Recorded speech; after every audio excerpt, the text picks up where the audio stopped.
Yeah, that right too. there. And also she gets to hear everything. So I'm going to ask some raw shit. What does she want to know?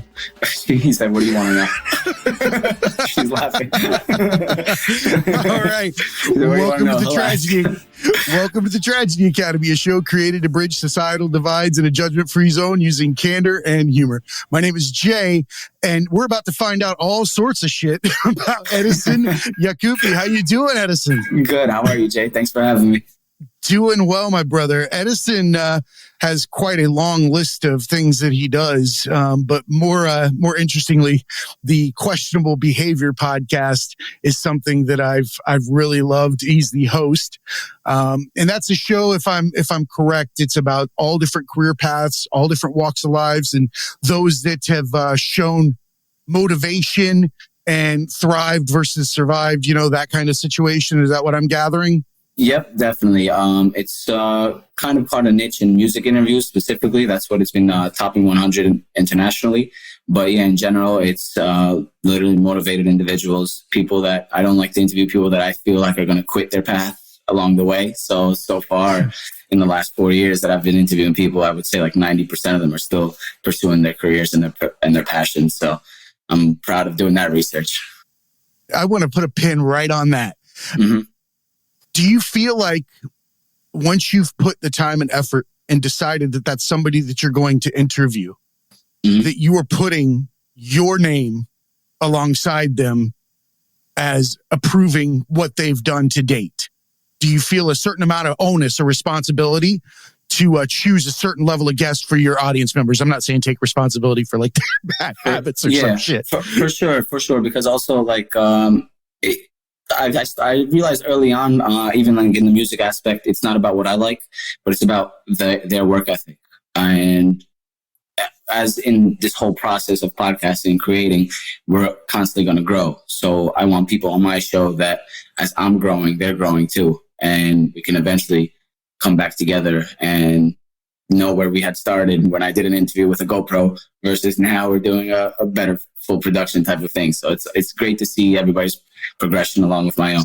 Yeah, full circle is the way most things go. The more that you look at it, just to give everybody an update, one of the reasons that Edison had asked or agreed to come on the show was he has an interesting childhood and change that happened very young in his age. And that is that you were displaced or you were a refugee from Kosovo. Is that correct? Yep. I came here in 1999 in the United States. And we were basically just kicked out of our home in an instant. I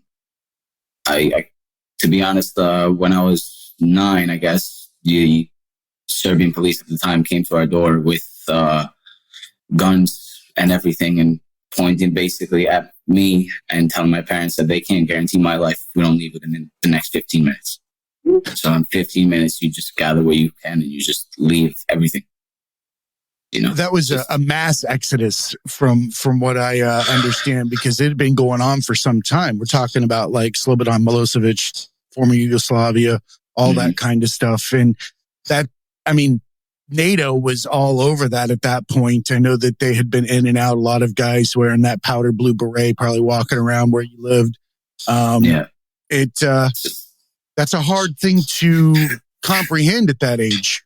Definitely. I mean, the other thing is just now get older, looking back at it, it's just everybody, your whole population, it just of people just moved and left everything behind, careers and any type of property, etc. They just left it all and they had to build a whole new life from zero in another foreign country.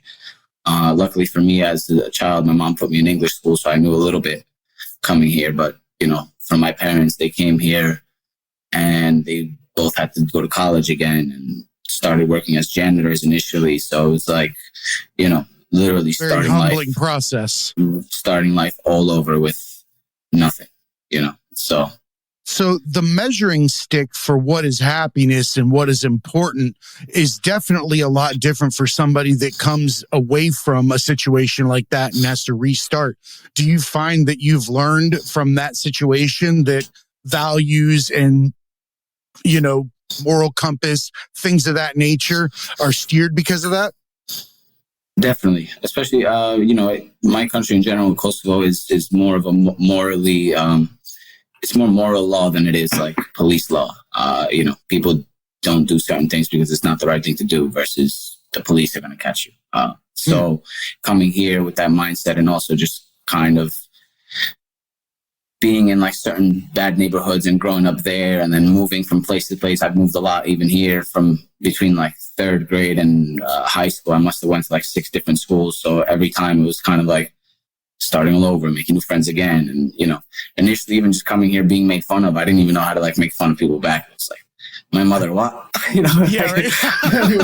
I can only imagine, especially when they don't teach you when you're in school learning a second language. It's not slang. It's not the stuff that you hear on the playground. There's no witty comebacks or anything like that when you're I'm just looking at a foreign language and just getting angry, ready to fight somebody. Like, what the fuck are you saying right now? Am I allowed to curse? Oh God, please curse. Okay, cool. Yeah, if you don't, I'll be offended.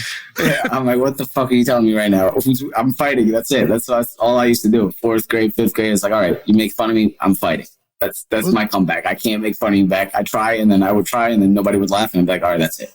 Yeah, the kid that doesn't speak the language well that tries to come back, those are usually the worst comebacks. I don't blame you for falling back on that. It's not the best thing to do, but I can definitely see how that was not. Yeah. There was a non-option there for you. Yeah, they're like, your mama this. I'm like, your mother, she doesn't work, and everybody's like, well, that's not funny. It'd be like me arguing with somebody and calling them something in Spanish, and it'd be like, your queso is old and moldy or some shit to them. That's it. They're like, no, that's not funny. Let's keep trying. Exactly. So that's difficult, man. And one of the things that, much like yourself, you do a lot of research on your guests, and I was trying to do some research on you. And one of the things that I saw was that since you focus on music, I kind of want to walk in and out of this because I like this, is that you were a son of an Albanian music legend. Yep. That's definitely very vague. Yeah. So, I mean, my father, when we initially came here, he was the most popular singer in the Albanian community. So that actually helped us kind of live life in the States because he was hired to sing in a lot of places and he had never been to America before. So the whole Albanian community was excited to see him. So that I can only imagine is how we lived, to be honest, through that salary of him singing different places in New York. He was doing like 100 shows a year in New York City. That's that's amazing. Mm-hmm. Yeah, that's amazing. That's an amazing story for somewhere in a location like this to be displaced in such a manner and be able to support your family on top of a second career change or whatever it is that he's going through at the same time. But oddly enough, I did find out that there are a ton of Albanian artists that are amazing. Oh, and you actually share the last name of a legend from the time that you left there. Oh, is that correct? Leonora Jakupi? Oh, yeah, of course. Yep. Leonora Jakupi. Yeah. So, because when I read an Albanian legend, the first thing I did was like, all right, so let's see who this is. Yeah. And I went and started hunting, and I'm like, well, that's the same age. She left there around 99. Same last name. I had to start doing some research, and then I went down a Google hole, and I found out, Bibi Rexha was Albanian. Yeah, or Dua Lipa. And then I had to turn off Google because my wife would have probably walked in and punched me in the side of the neck. Oh, these beautiful women. What are you doing? Exactly. This is what I figured out was that, holy shit, there's a lot of hot Albanian singers in the world. Especially now, now basically they're around my age group, a little bit younger. So like these last few years, it's been... you hit the nail on the head, my man. Yeah. That's something I want to talk about. Mm-hmm. There's a reason. I think that great artists are born of struggle or from families of struggle and things like that because you've already been put on your knees. Right. You've already questioned what is right, what is wrong. You've already questioned, where success is measured, where happiness is measured. And fuck that. You just start to create. Yeah. And I guess, when you are... Yeah, right. You have a place of like bottom, and going from there, you everything just gets better. So, and at the same time, I think even like, I would say parents at that time, moving and seeing everything kind of go to zero, probably, I would assume, open their mind as well to letting their kids just follow every dream and support dreams instead of kind of like putting people in a box, or putting your kids in a box. Like, don't do this, don't do that. Just do whatever you want. You know what I mean? We just escaped. We're lucky to be alive. So just whatever you want, just do it. You know? Yeah. It could almost be considered a cultural awakening of some sorts when you're put into the ringer like that. I mean, let's look at, if we've looked throughout time and those that have persevered in the face of, some of the most heinous things that have ever happened, some of the greatest artists and minds are the ones that pop out the other side. We've seen it over and over again. And it just was super fascinating when I started looking into it. I'm like, well, look at this. There's a shit ton of artists that come out of this little spot that used to be Yugoslavia, you know, and it's like creating diamonds under the pressure of that kind of struggle. That's a very good analogy. Well, thank you. Sometimes I get them right most of the time. But yeah, you're right. It's a country of 2 million people and inside the country. And, we've made names such as like a Dua Lipa, Rita Ora, Bebe Rexha, to have those names coming from such a small place is very impressive, and it also adds to that dream for kids of like, if they're there, we can also be there. Even like Action Bronson, who's a hip hop artist, he's Albanian too, from Kosovo. So nice. It just creates that extra motivation of like, all these people are doing all these things, coming from the same background as me. Like, there's no reason why I can't do it as well. I love that, and the key to all of that is do. Mm-hmm. Most people don't realize that there are no hurdles between themselves and their success or whatever their dreams are, except for their own mental blockages, things that they've collected over time that have said these are difficult items to obtain. You should either wait until you're ready or save up for it or do some other shit. But the fact of the matter is, it's just action. Mm-hmm. It's just action. If you get up every day and do what is your passion, it will just continue to grow. You'll 100%.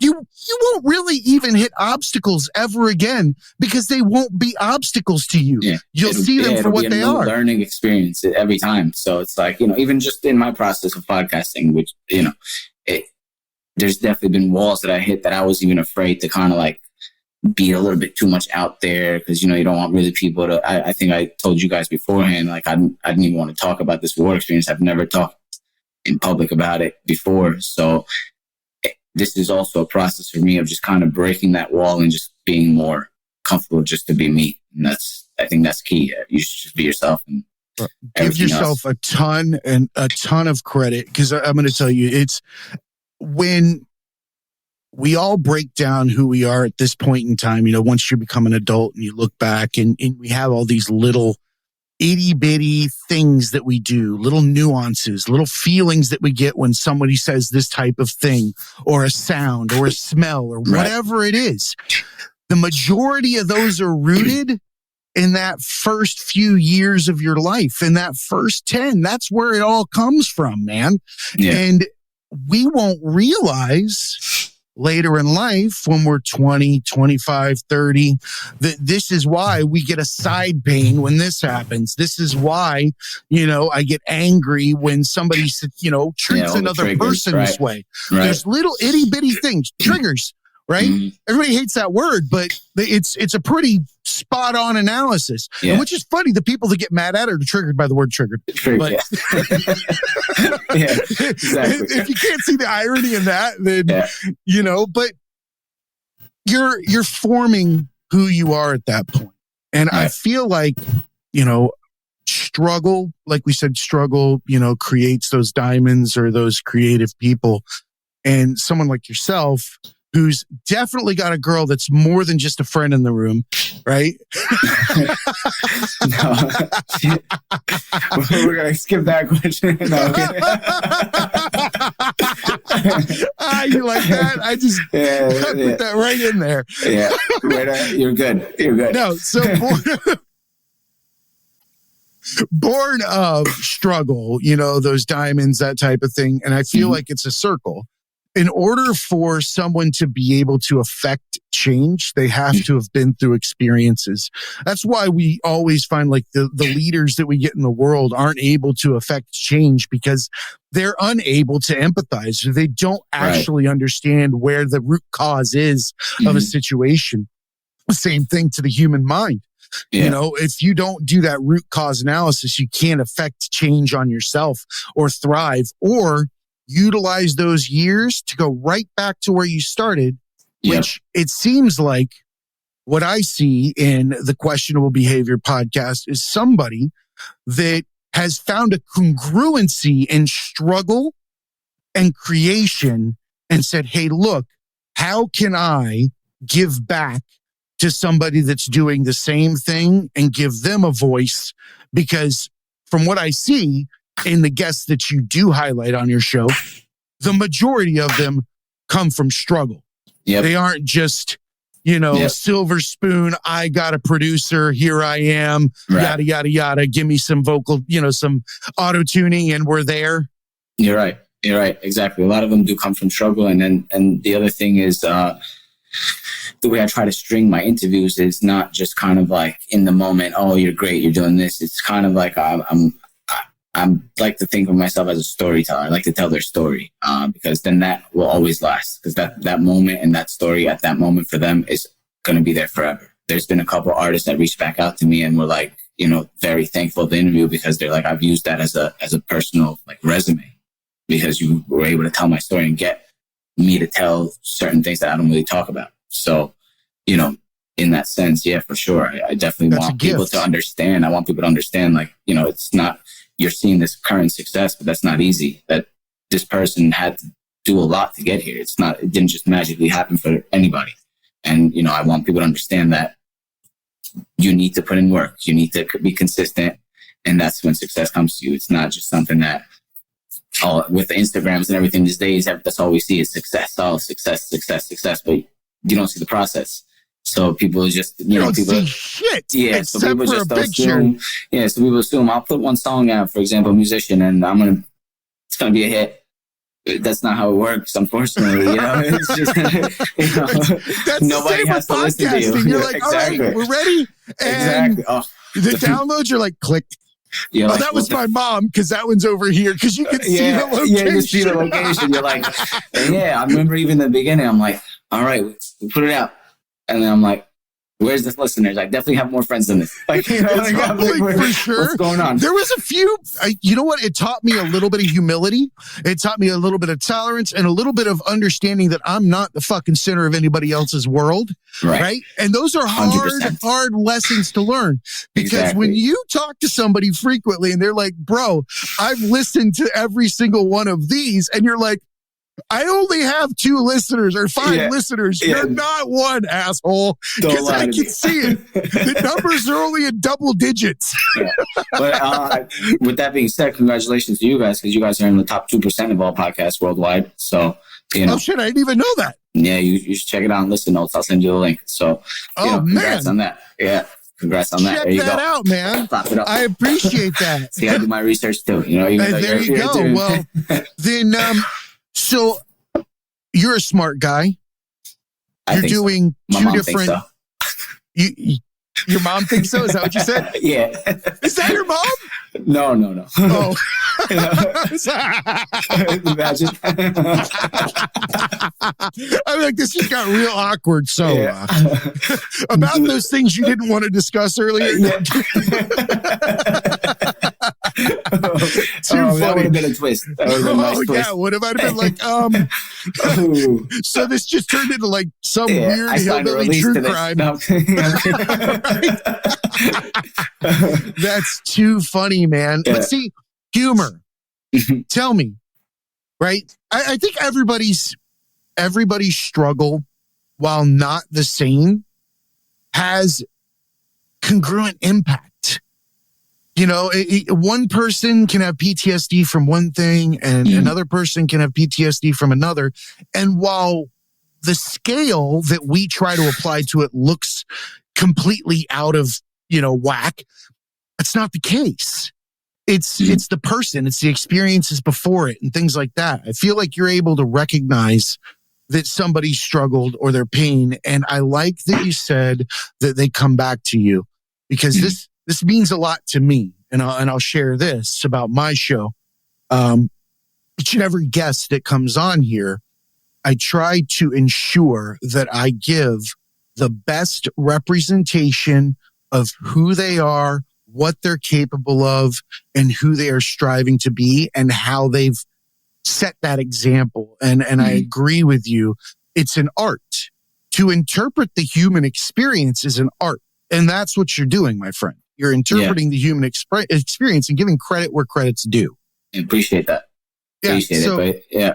And so far I'm loving the way that you do the interviews as well, because it just, it feels like we've been friends forever, We have been. Yeah, exactly. We just hadn't met yet. That's the way I look at things, man. You're right. Unless somebody's a tool, I'll just wait until they're not a tool, and then we can be friends then. Yeah. Because nothing's permanent. Everything changes. Right. And that's the only thing. And going back to something that you were talking about earlier in regards to coming from struggle, et cetera, I think just in general, as humans, you constantly have to improve. We're never perfect. The moment you think you're perfect, that's when you stagnate in life, in my opinion. So it's like you have to consistently look at yourself and see, okay, what's my routine and how can I improve that to just keep getting better?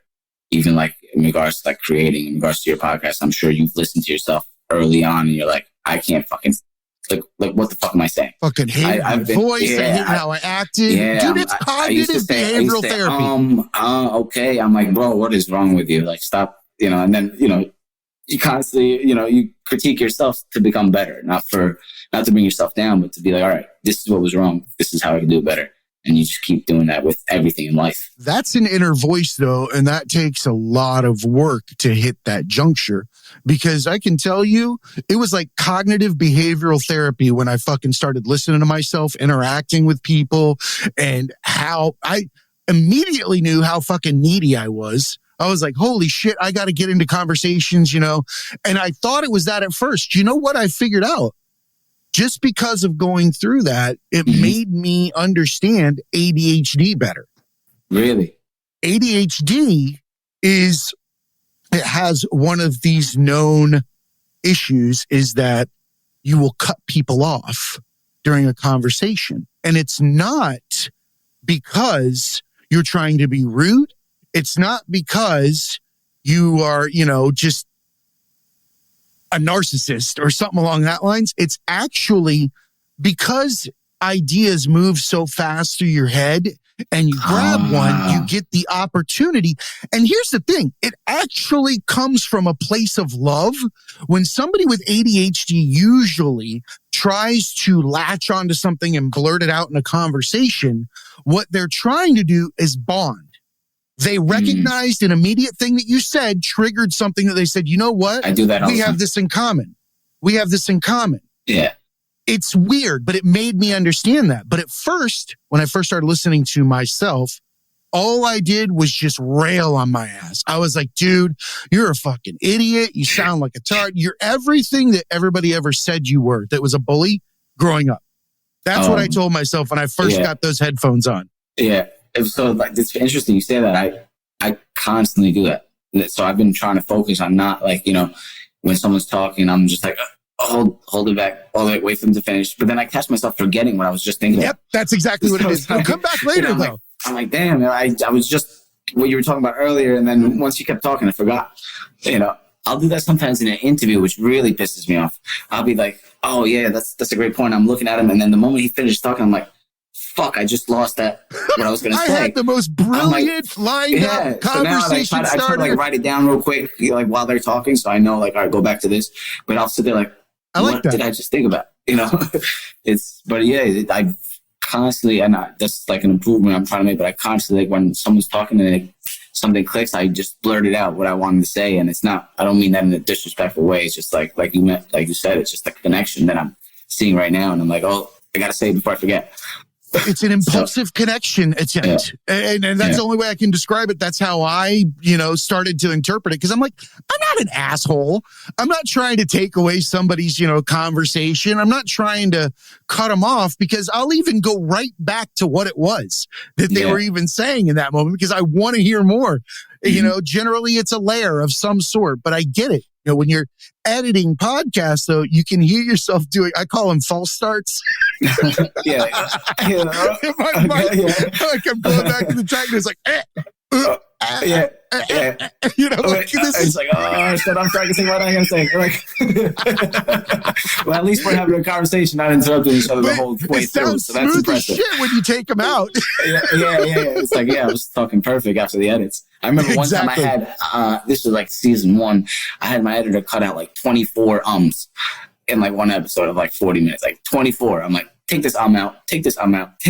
And he's like, I don't think you have to take all of them out. It's okay to be natural. Yeah. I'm like, no, fuck that. I don't want to hear that. I'm like, but now you don't, do you? No, now I don't even like, it's just, I'm barely having edits now. Just when I have to plug in commercial music or something, now I don't even have to like really. I love that. Much. Yeah.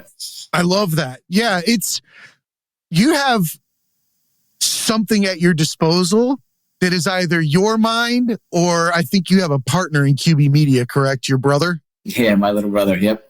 Which one of you two geniuses knows how to remove the hell out of these, the background noise and sounds out of these interviews you're doing? Because you're doing on location, couch style, middle of nowhere, and it's got everything going on. But kudos to your editor, or if that's you, or if it's your brother or somebody else. Yeah.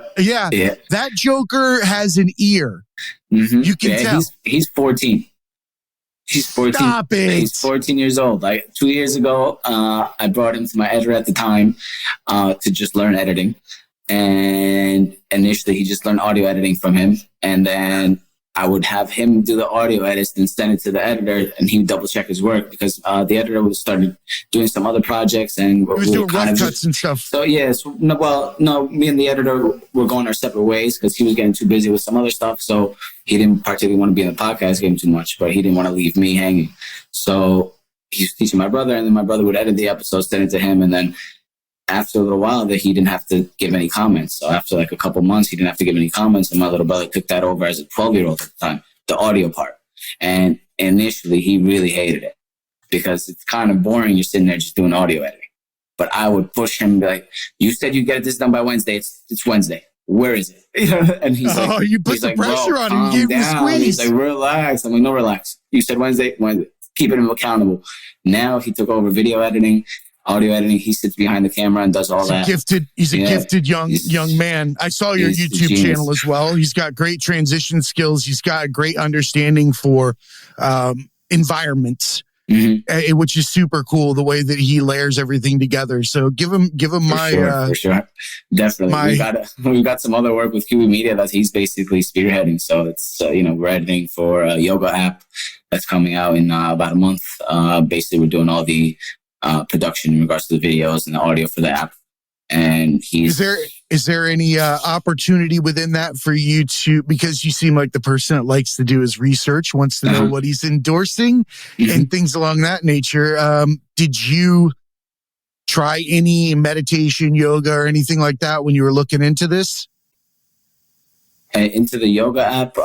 So initially we got linked up with the yoga instructor, and then we started doing the videos, and I ended up going and taking her hot yoga class. Let me tell you, oh my God. It is, I was like, I work out, I go to the gym, I play sports, I'm like, what's some stretching? Oh my God, I was dead. After the class, she's like, oh, you stayed the whole class. I'm like, if I knew I could leave, I would have been out of here 20 minutes. I would have been out. I'm like, I was staying there stretched. I was sore for like 3 days. I couldn't move. I did the same thing. My dumbass went to a hot yoga class with my wife. We're like, somebody told us like, oh, you got to try it out, Yeah, they make it seem like it's so nice. I meditate now. I understand yoga. I love, what it all represents. But that hot yoga class, first of all, I never became more self-conscious in my life, because I'm like, this is an inordinate amount of sweat. Like, right. I'm using like standard degree deodorant right and now, I but was I'm there at a in level like of regular sweatpants, everybody's there like, yoga stuff, shorts. And I'm like, I'm just chilling in sweatpants and a shirt. I'm like, this can't be that hard. And these people throwing their leg behind their head. I'm like, oh my God, I'm about to break myself. I look like that lawn chair on a trailer, like a trailer park porch that doesn't, it's stuck in like 3 different locations. Yeah. It was not a pretty sight. If there was if they have video of it, it should be, I'm surprised they put it on YouTube. I was definitely grunting and people were looking like, what is wrong? I'm like, because at one moment she's like, put your leg over here. I'm like, that's tough. And then she's like, sit on it. I'm like, oh my God. Like I'm going to break myself any moment. Yeah, right? Can't do that. Yeah. So you're here in the US now. You're working in New York City. You're putting some things together. You've got your operation up and running. You've got some really good things that you're working on, right? What about where you came from? Just in general? Well, I mean, where is that in your life now? That's something that exists because your parents are here. Yeah. That's there. I'm very, passionate about like where I come from. I'm very in tune with the culture still. All my first cousins are still back home. And in general, like even initially I used to hire my cousin back home to do edits for me. I hired my uncle back home to do edits for me before, because I'm like, if I'm going to pay someone here, I said, I could pay you the same price. I might as well give money. And that's a lot more there than it is here. Exactly. I said, I might as well give you that money. It's the same thing for me, and just in general, even my little cousins back home, I try to talk to them and, just have them kind of get out of the mindset of over there a little bit and with the mindset of how people work here, which is like nonstop. So that is always a constant. And initially, my goal is to build this big enough to the point where I could hire cousins back home. I could hire people back home. And like you see all these other countries that we outsource to, there's no reason why we can't outsource there. And, even for like businesses here, it would be cheaper to hire that staff over there, and they do the same high quality work as here. So that's my initial goal, is to make the media network big enough to the point where I can really just change people's lives back home if I can. I love that. And I feel like that's probably what you were originally designed for. I think that, the struggle that we go through, you get that spark of creativity as a child, that you're someone that empathizes with people, that you feel each other's issues and things like that. And now you have the opportunity to give back to where you came from. And I understand, not a congruent struggle by any stretch, but I know that there is an onus on somebody when they leave where they come from and what is perceived, and the area that is left is not perceived as something that is well off.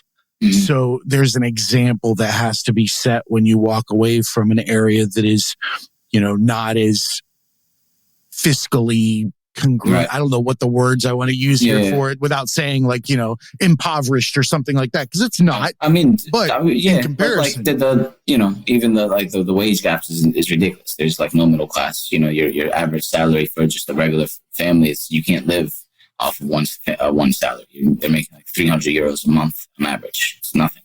Even over there, it's nothing. And that's what I'm alluding to is that, we feel, at least I've always felt, that there's an example to be set whenever you come from that kind of humble background or that kind of struggle, that it's not because you're trying to prove somebody else wrong or prove something to yourself, but more so to lead by example, because that's honestly the only way you can actually affect change.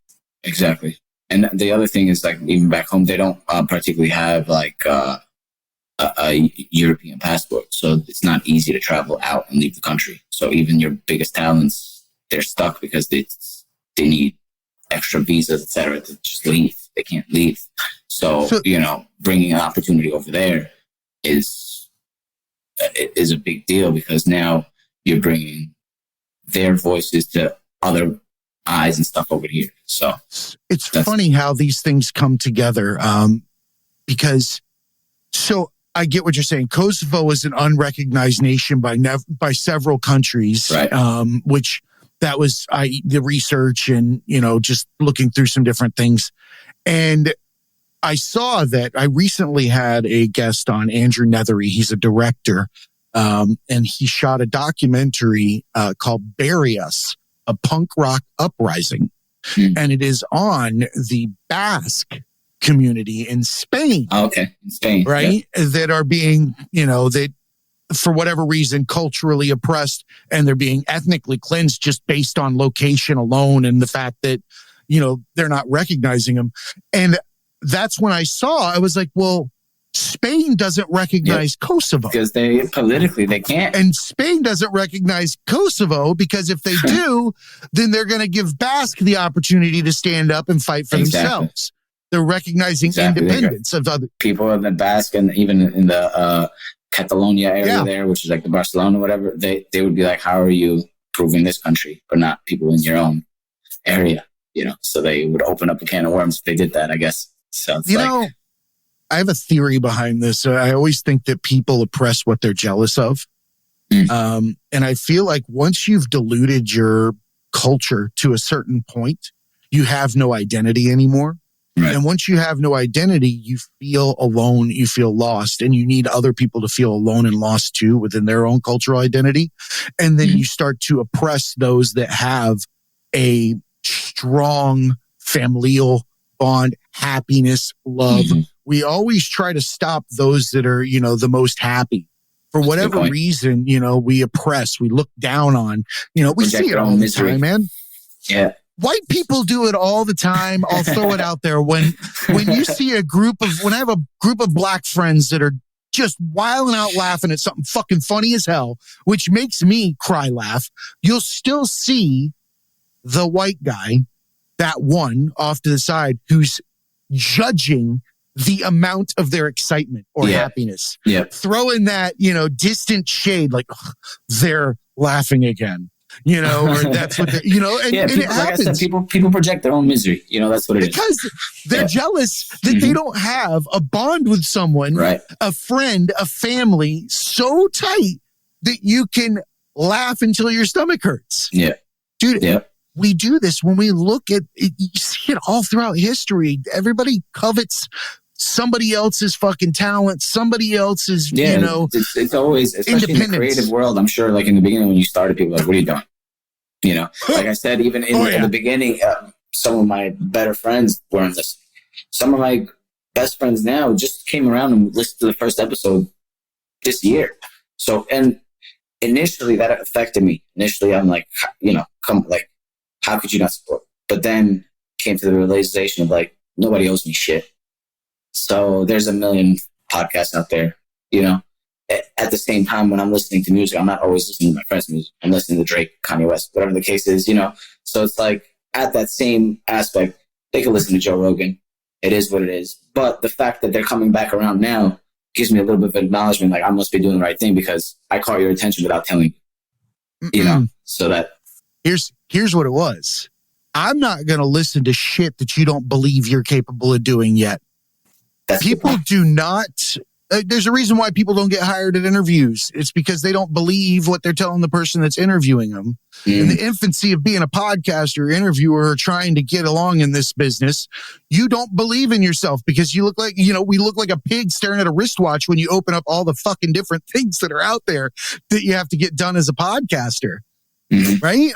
Yeah, and so we don't believe in ourselves, and we are seeking other people to love us in that moment, support us, and give us support me what so we're I can believe. Right. But that isn't how it works. That is a great point. I'll believe in you when you believe in yourself. That is. With that being said, can we take a 2-minute break so I can just grab a drink and go to the bathroom? Absolutely. Go right ahead, brother. I got some coffee here that I'm going to take a sip of. Perfect. All right. Give me 1 minute. Okay, we're back. If that's your mom, I'm going to eat my fucking hat. If you look at your mom that way, there's a fucking problem. Thank God that's unfair. Oh, no, dude. It's called the Tragedy Academy. It is called the Tragedy. That would be a tragedy. It would be a tragedy for real, dude. So I guess What I'd like to try to touch on, because we've talked about, like, inaction doesn't affect change, things like that. I say it to all the people that come on, especially my creators, the creative academics, when you come on here, there is a onus, right, on creators to own the mindful moment that they provide to those around the world, because we give away our mindful moments. We watch TV, we give them to the movies, we, listen to music, we do all these different things. We don't meditate because we don't understand that yet. So we give it away. So what does that mean? The creator that's creating from the heart has to create something that is going to move society forward in the direction that it needs to go, because creators write the future.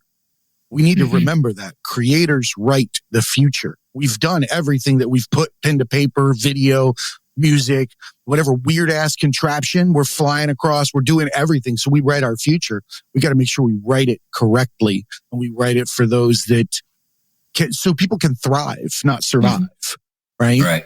So you have this talent, and you're giving back now through these documentary style raw interviews. Where do you see this in 2 or 3 years? Sans giving back to where you came from. That's a given. That will happen irregardless. Right. What is your mission statement? Where are you trying to get with this? It's going to be at a point where when someone sits down with me in an interview, it's life-changing for them. So if you're sitting down with me, etc., if you're a musician, you're in a platform where all the right eyes that you need for your career are looking at you.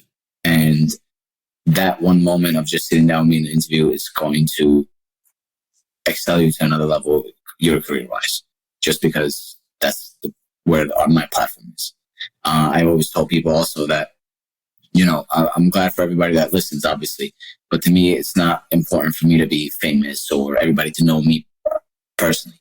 For me, it's more important if the right people know the show, meaning your producers, your A&R people, record label people, things like that. If those people are paying attention, that's who can change a musician's life, for example, or whatever aspects of life that I interview or come across.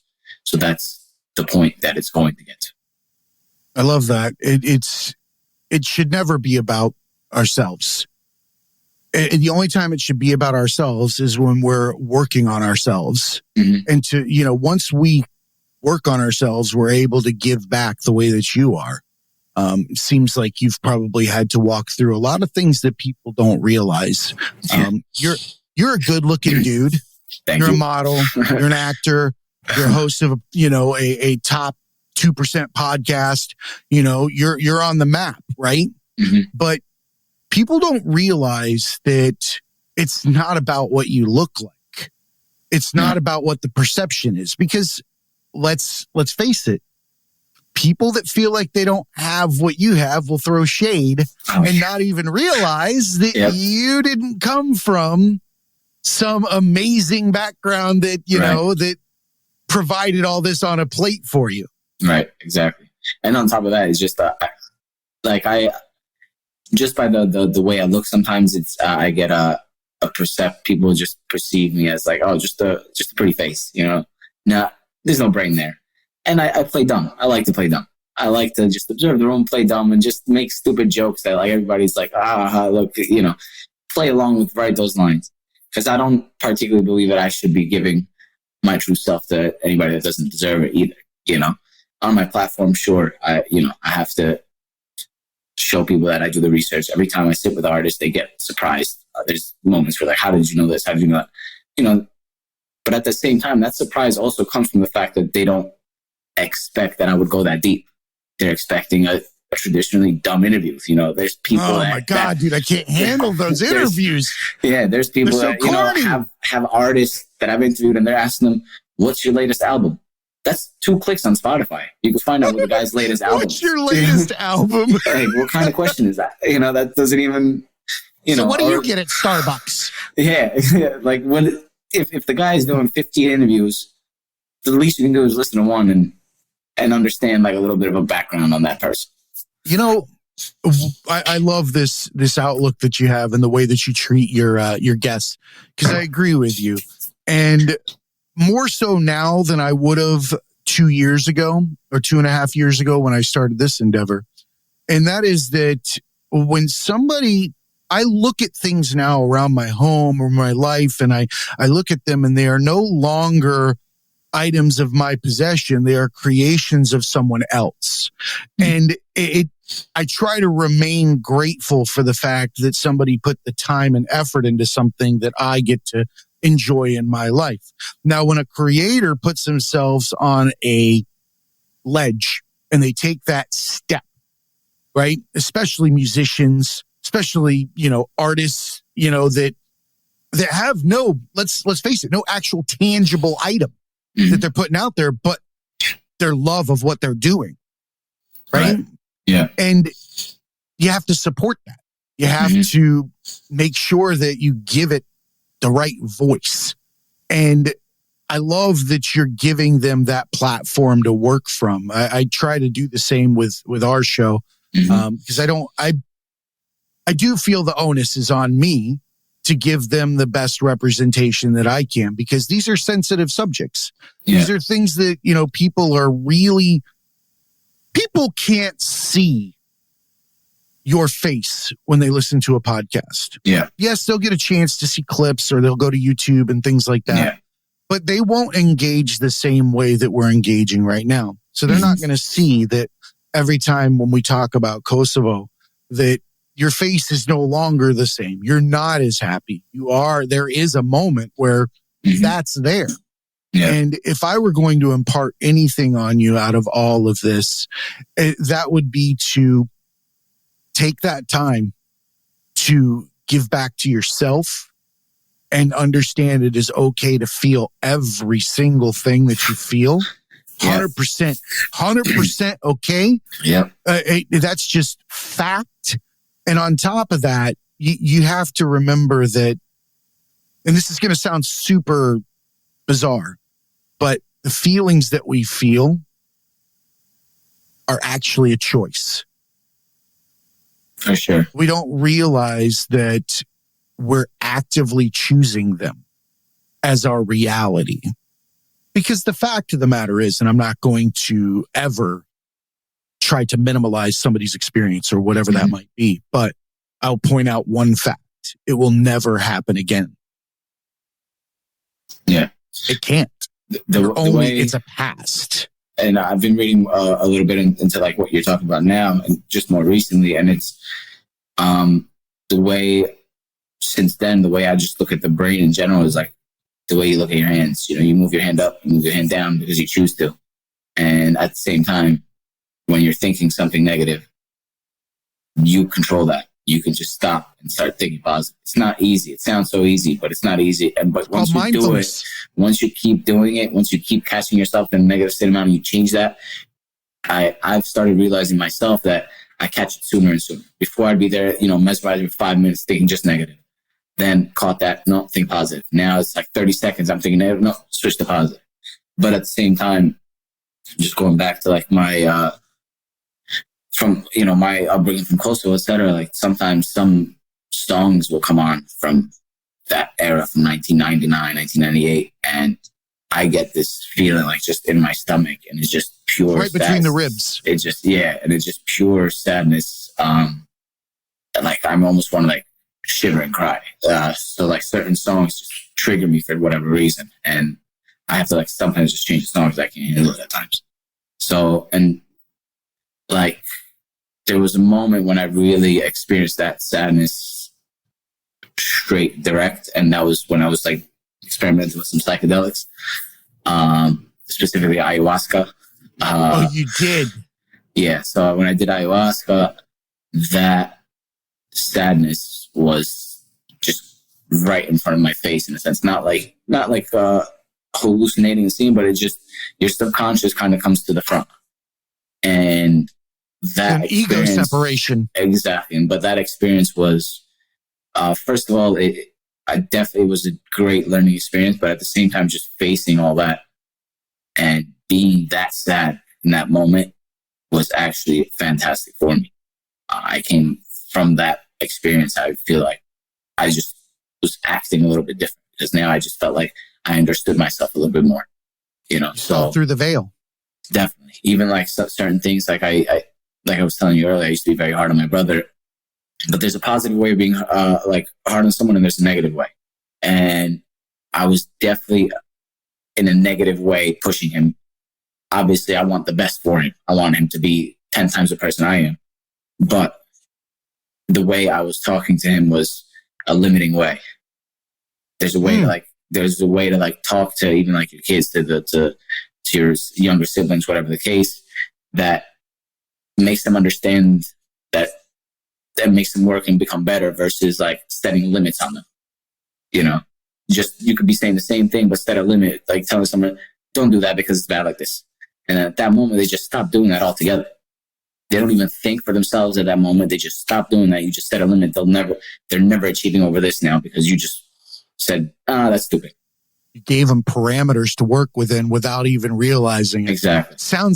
That's on a very micro scale, right? Mm-hmm. And once you start to understand that the dynamics of how people view their ego or the societal, boxes that we have, you start to figure out that even that micro, situation that we're staring at is no different than any other parameter that's provided to you from above, mm-hmm. or by media or by institutions or by government or anything of that nature.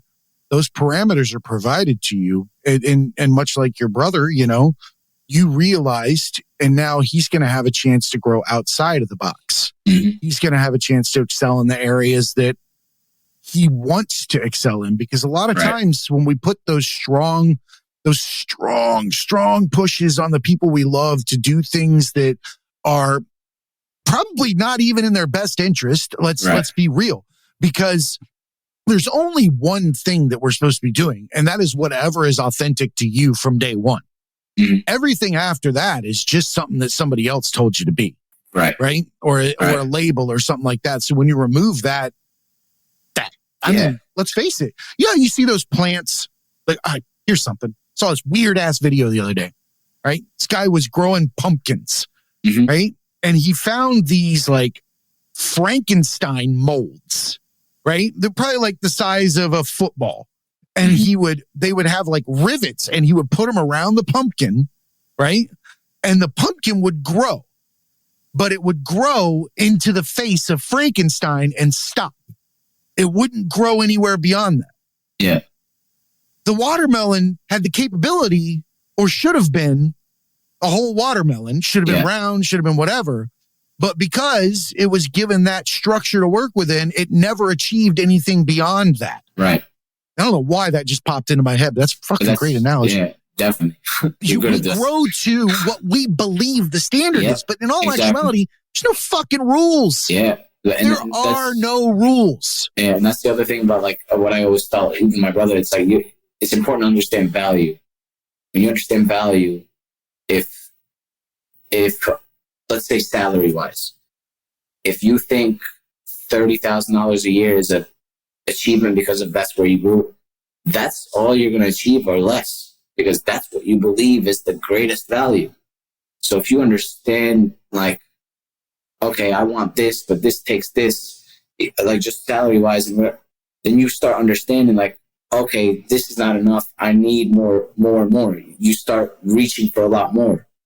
But if where you come from is only, the most you'll get is one house. I can't wait to buy a house. Once you get that house, that's it. You're not growing anymore. That's all you're going to do, because that's what your biggest success is as to what you set your standards to. And it's not, not to anyone's fault. It's just how it is sometimes. But you reach that and you stop striving for more, because you just feel like, okay, I'm successful now. So I can definitely attest to those benchmarks where you think that you're becoming something. Mm-hmm. And, I actually, hand to God, took a fake $100,000 bill There actually is such a thing. I don't know who the fuck's balling with this thing, but I took a fake one and I put it on my monitor at work. Mm-hmm. And I said, I'll be successful when I make 6 figures a year. Mm-hmm. Right. And on the way, I would check off blocks. So I got an Audi, or I got a house, or I put a theater in this. This is all that.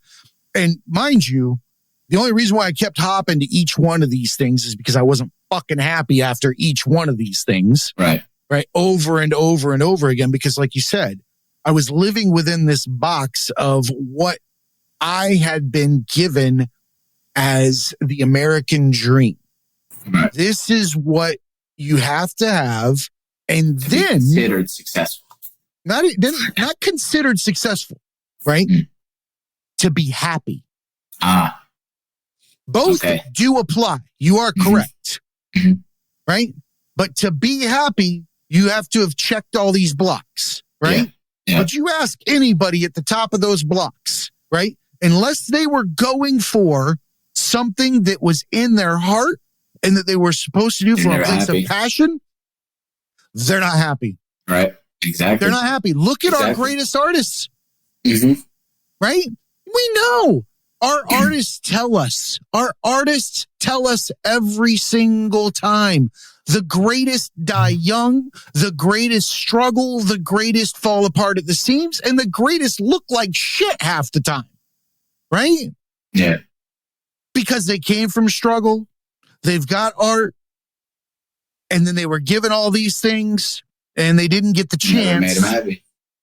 They didn't get the chance to find out that their voice was actually the key the entire time.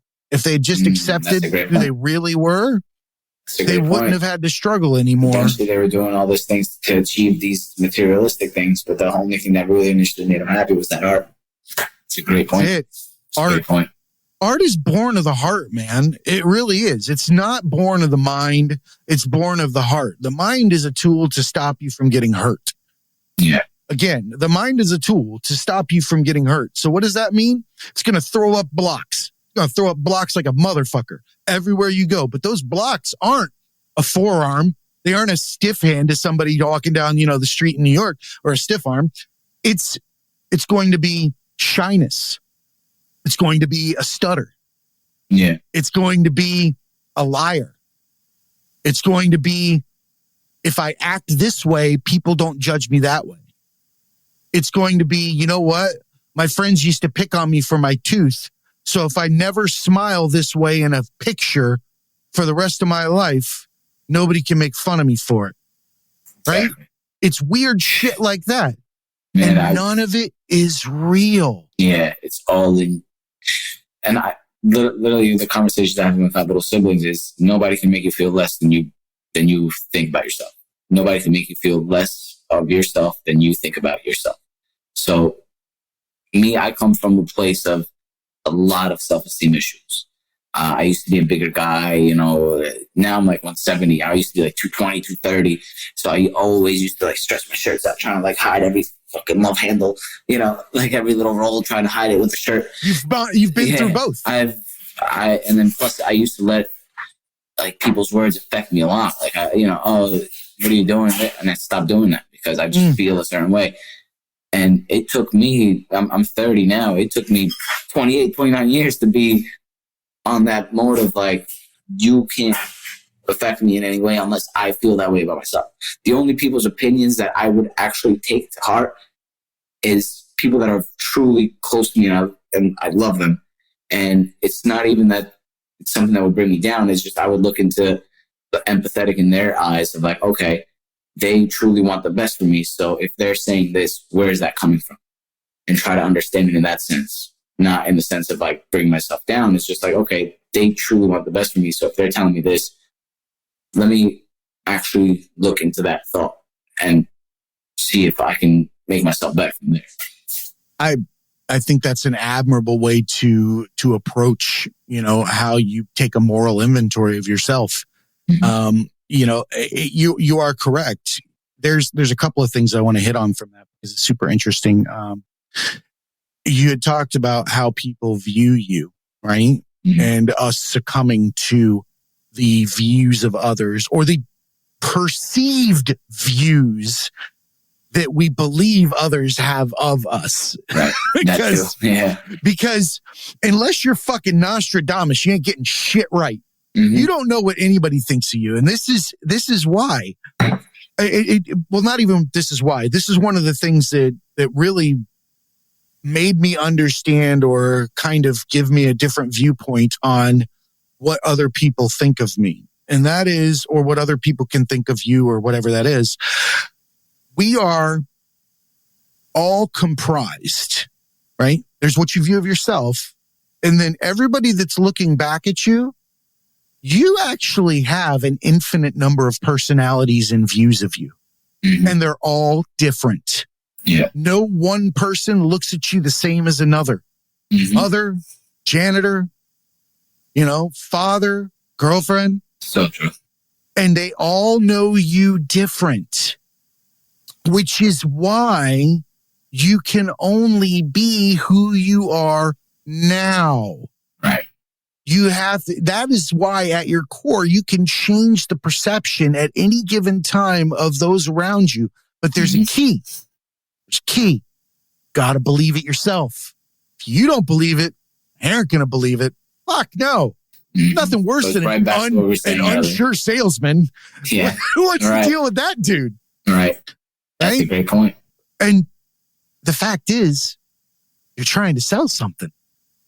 If you're trying to sell something, you already fucked up. Yeah. Yeah. You already fucked up. Yeah. Dude. You gotta just be. Literally. Exactly. You gotta just be.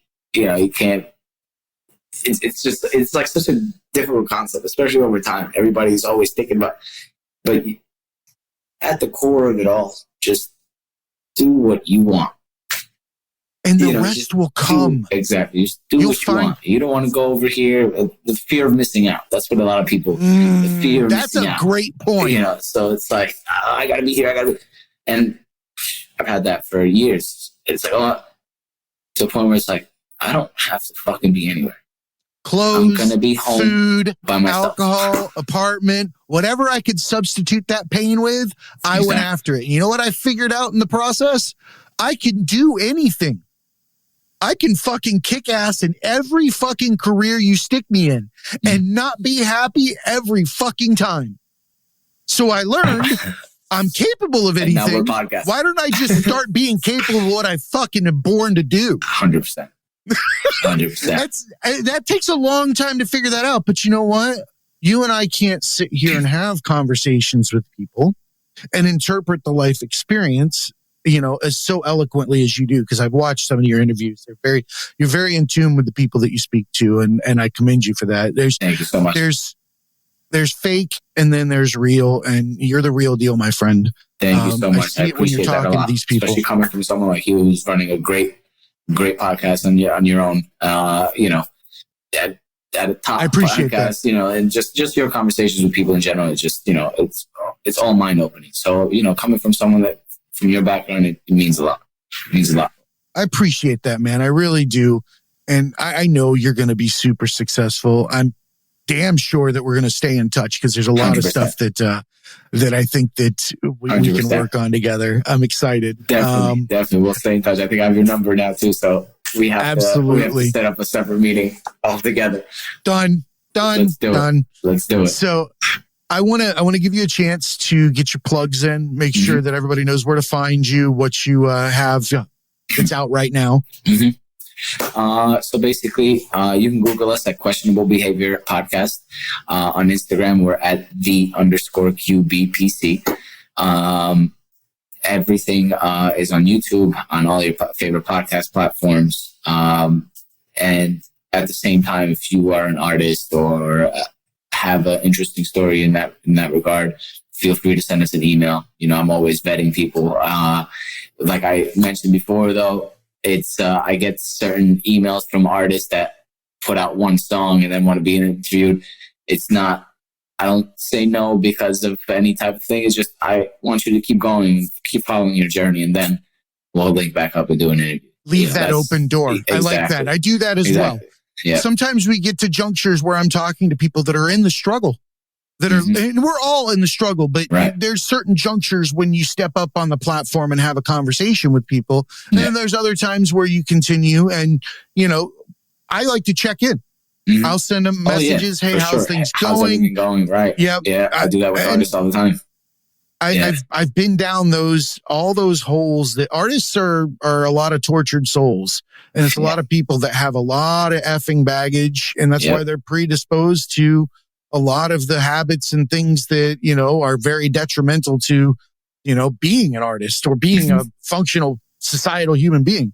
Because let's face it, struggle means that you had to be raised shitty too, or come from a shitty situation. Yeah. You don't get the best habits or the best coping mechanisms when that's your situation, no matter if you're rich or poor. And right?